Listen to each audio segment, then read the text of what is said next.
Welcome back to my channel. Today we are going to make pumpkin, sunflower, sesame, chia crackers. This is going to be your spicy crackers if you want to make it spicy or just bland or just like a crispy, whatever you want to make it. We are going to do it today. So I'm going to show you how, and we are going to also add some nuts to it. Here I have this chopped cashew, almond and pecans, but this is completely optional. If you want to go nut free, you don't have to even try this. You can just leave it out. But for those of you who like the crunchy, nutty flavor, we can add this too.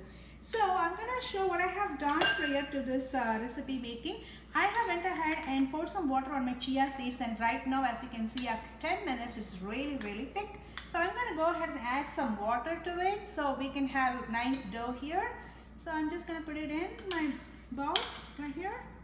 And I'm going to come back to the ingredients that we are using today for our recipe as well.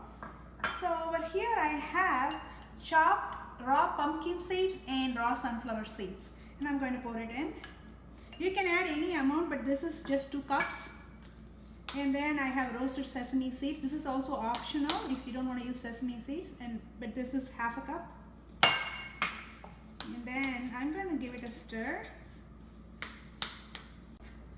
As you can see, my dough is very well combined and it is thick.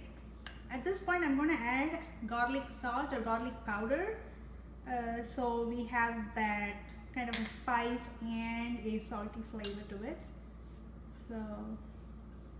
And then we are going to add the nut as a topping and Egyptian basil. At this point, I have my bakeware, and then I'm going to apply some oil to it. This is plain olive oil. You can also bake it in your pan as well, but I want it to be like a round shape for this one. So I'm just going to go in here and flatten it.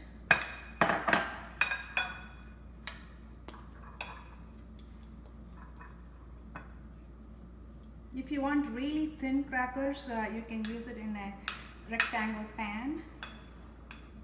So I don't have that many, so I'm just using it in this one.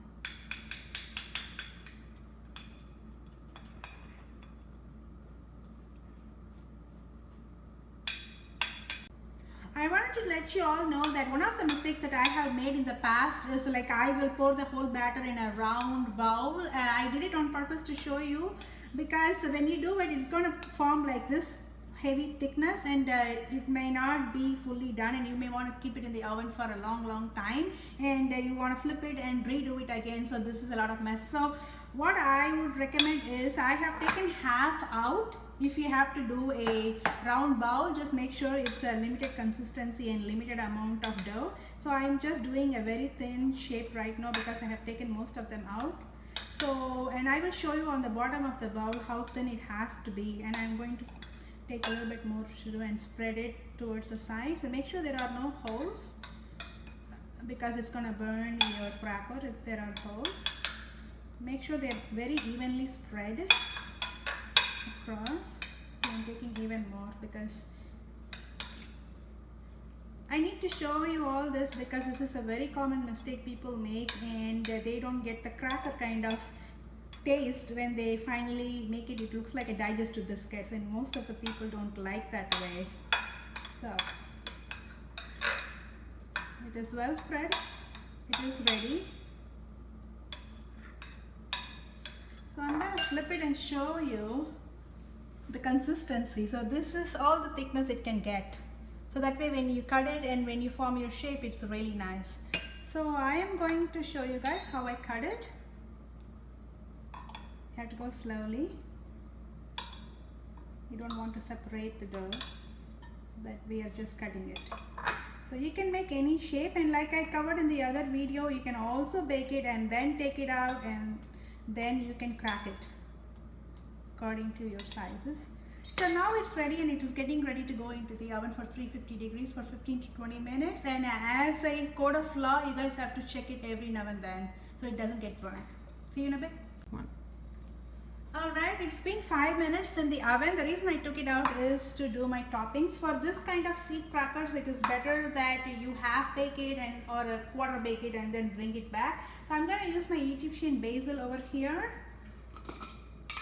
And I'm just going to sprinkle it.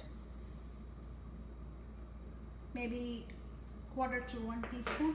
And then I have my chopped nuts here. I'm just going to sprinkle them on top. The reason why you are sprinkling on top is to get that topping kind of flavor. So now it's getting back to go back to the oven.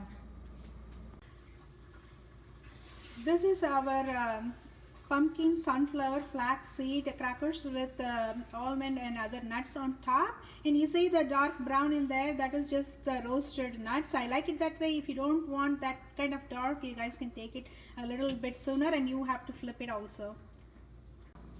Now we have taken it out and it has been sitting here in my cooling rack for 30 minutes, and I'm going to show how it cracks. So it's ready, and you can also see some brown tint to it. I like it a little crispy as well. So if you look at it, it's really crispy, and I can really taste the sesame and all kind of seeds in there. So please subscribe to my channel if you like it, and I will see you in the next video.